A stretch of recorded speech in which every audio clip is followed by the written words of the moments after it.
Hello from Borders Pacific Northwest. This is Tony and Lori behind the camera. This is our 2015 Thor Majestic RV. It's about 25 feet long, and this is the checkout brief for anyone that's renting this RV from Outdoorsy or RVshare. When you arrive, we'll do a quick walk around, but we'd like to do this video to show you all of the features so you have more of an understanding of what you're renting and how to operate most of the equipment. Okay, so I generally start on the outside of the vehicle and check it for damage, so we can walk around and check it for damage after you get here. But the first system that we're going to be checking on is down here at the propane. So propane is down here. This is where you would pull in and get propane.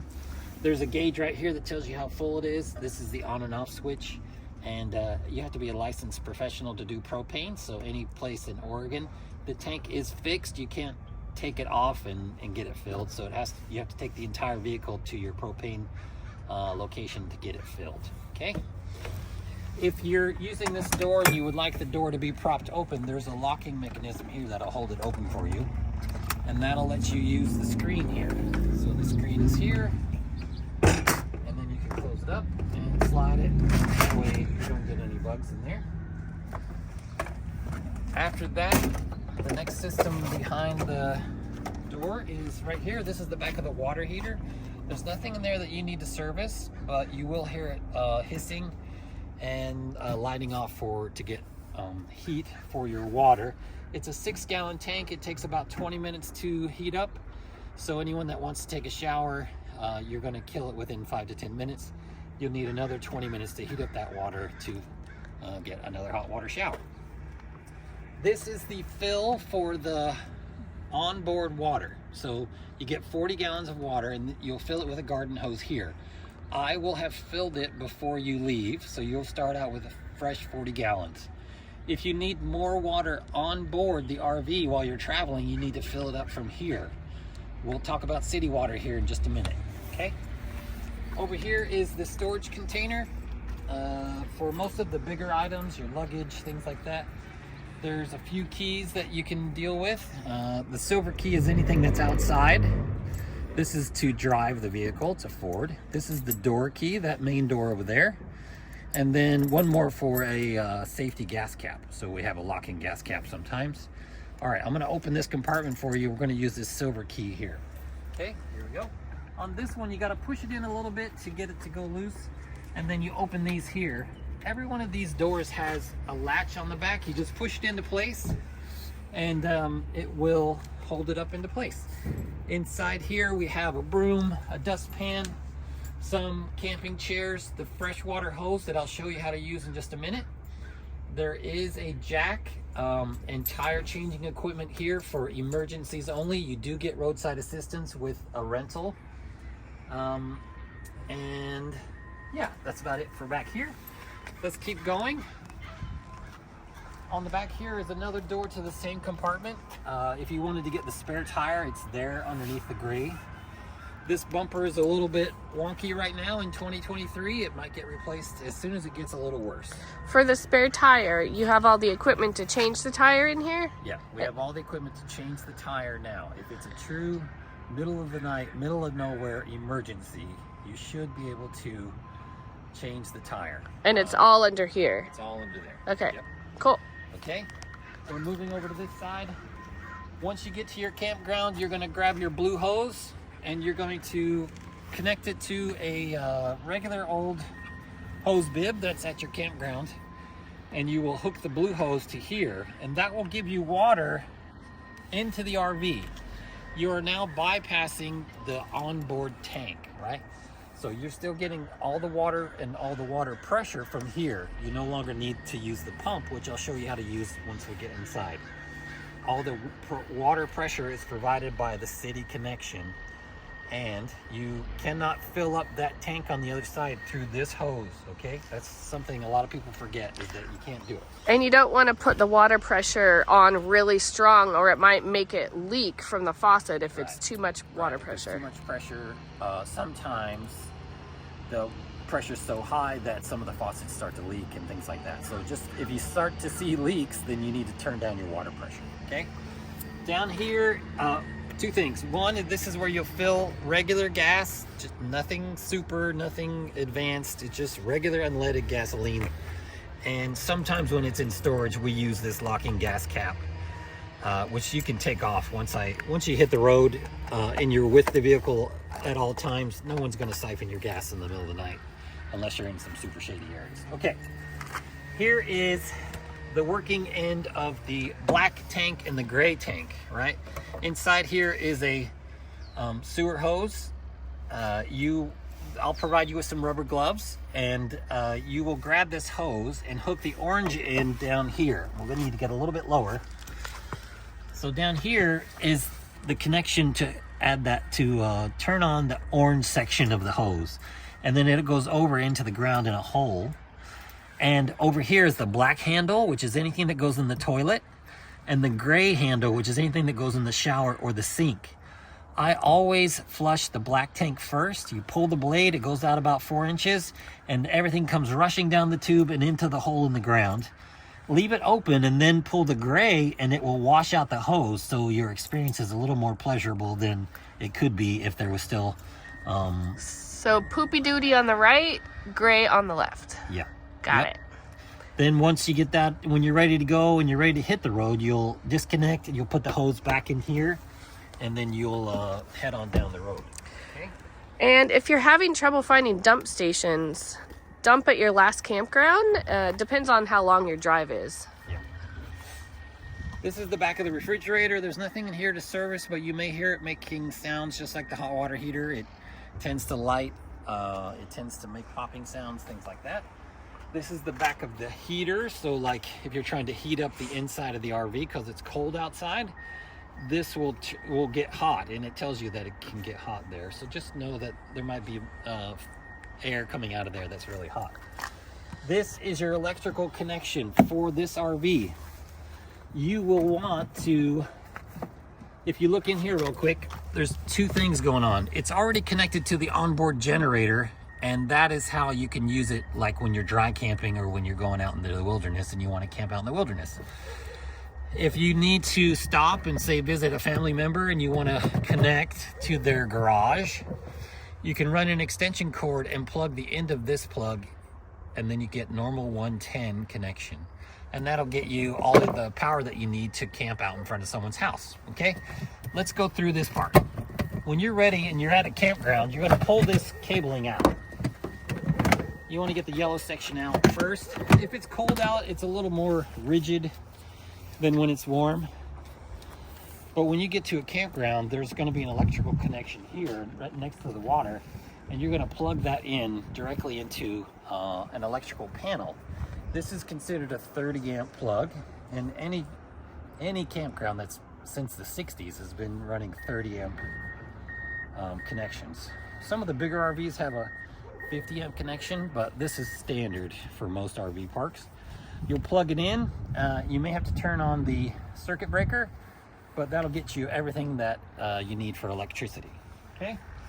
When it comes time to break camp and put all of this back, you just kind of feed it in without too much fuss. I usually just do it a little bit by hand, a little bit at a time. But what you want to do is keep this area clear here. So when you get to the end, I'll show you, you want to plug it back into the generator when you get there. Okay, so now when you go to put this back, you want to be heading in this direction, right? And that's because this is the generator. And we're going to plug it right back in there. And now we're back connected to the generator, and we can hit the road. This is the back of the battery. There's nothing in there. And this is the back of the generator. There's nothing in there that you need to worry about currently. Okay, let's go inside.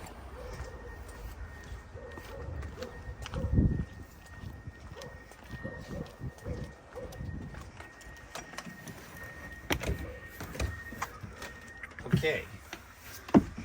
Now that we're inside, you can see some of the features of this RV. This is the control panel, and that will tell you everything that's going on with the RV if you need it. If I hold the level test button, it'll show me what's going on. The gray water is empty. The black water is sitting at 2/3, but currently that sensor has a piece of toilet paper stuck on it, and I believe that it's empty. And in fact, I know that it's empty because it is. Fresh water is full. Propane, or LP, liquid propane, is full. And the battery is hovering between 2/3 and full. And that's typical for when you have the lights running. See, now it's at full. So if you need water during your camping trip and you're not at a campground yet, and you want to use the toilet, you want to take a shower, you want to wash your hands, you want to turn on the water pump. And that brings pressure up to the tank. And now over here, over there, and in the bathroom, you'll have water, okay? So that's how that works. It just pumps water straight from the tank on board, 40 gallons. And okay? if you want hot water? Okay, if you want hot water when you're ready, and I recommend you don't do this while it's running, you're parked and you're ready for hot water. You want to turn this on here and listen for a minute.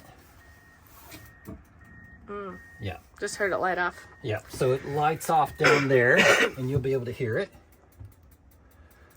And then the light will go off. Actually, if the light's on in this situation. Sorry, I had to break for a minute. Had a little coughing attack. Go ahead, Tony. Okay. If the light is on and the water heater is on, that actually means it didn't light. So if it's off, that means it's lit and everything is running normal. 20 minutes to get those 6 gallons up to heated temperature, and then you can take a shower or wash dishes. When it comes time to start the generator, you've reached a place where you'd like to stop and you need electricity. What do you get with the generator? You get to use the microwave, and you can now run the air conditioner. Every other system on board runs off the battery, propane, and battery power and propane, right? So the only things you need for the generator are the microwave and the air conditioner, and let's show you how to start that. When you first start it, and it's been a few days, you want to hold it down to prime it. This is actually hitting the stop button. You'll see the light come on and you'll count to 3. 1, 2, 3. Now you've primed the generator and you want to start it. So you hold it,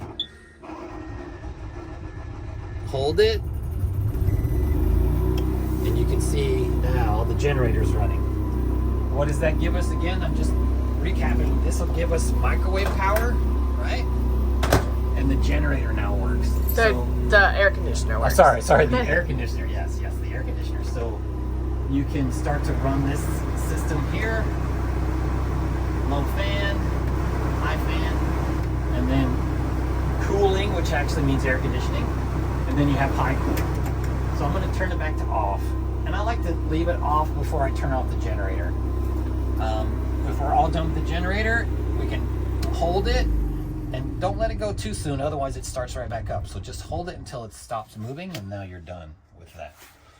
Okay, here is the grill, or the stovetop. Stovetop, yep. It lights just like an old barbecue. You just, I actually think the propane's off. Yeah. Yeah. So if the propane was on, which I should have turned on, then you could light it that way. That's okay. Okay. Over here is the fridge. There's a simple panel here in the middle. When you're ready to turn on the fridge, now chances are I will have turned it on for you and it will be nice and cold. You just hold down the power button. When it's in auto, it switches from propane to electricity as it senses one of those systems, right? When you plug into electricity, it switches to electricity. When you unplug, it switches back to propane. The current level is 3, which is a nice temperature to keep everything cold. You do have a full freezer up here with ice cubes as you need it. Okay, I'm going to turn it off. To turn it off, you just hold the button down and it turns the panel off and everything is normal. Okay, over here, Lori, come over here.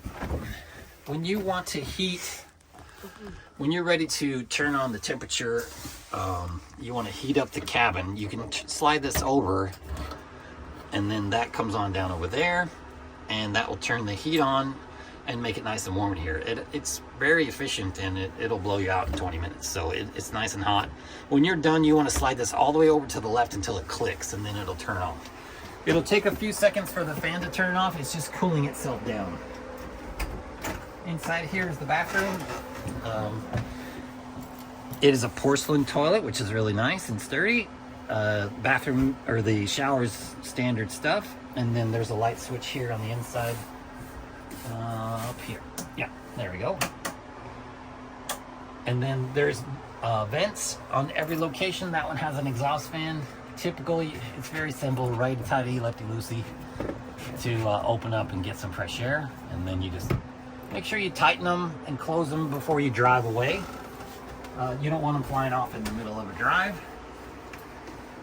The bed's here, storage is here. We've got closet with some games, a vacuum, games, some hangers for your we have stuff. All the basic dishes up here. We have plates, bowls, cups, have some coffee and tea up there for you, salt and pepper.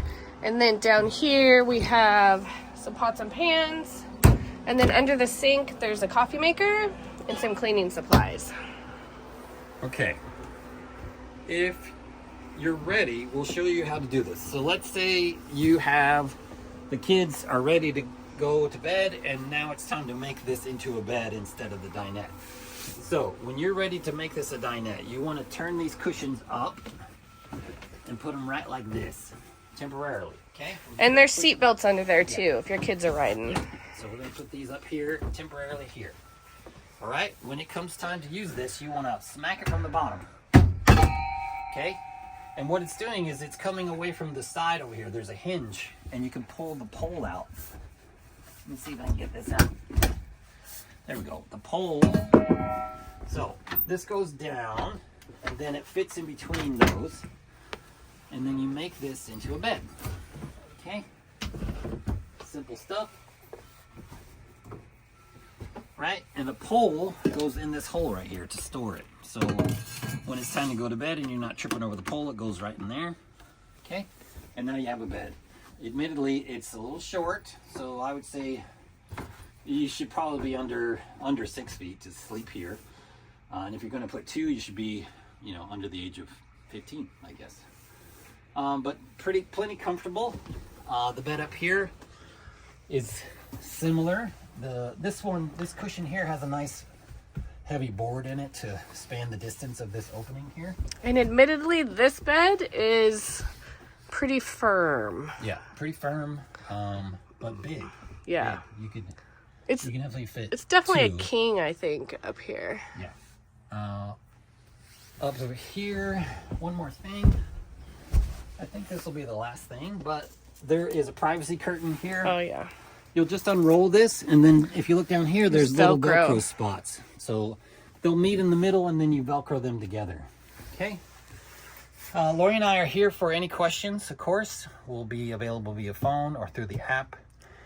Please don't hesitate to contact us, especially if you get in an accident or something that's gone wrong with the RV. Or even if a tire blows out. We've had that happen before. We want to know about it, and we want to be able to help you. So don't be afraid to reach out to us. We will not yell at you.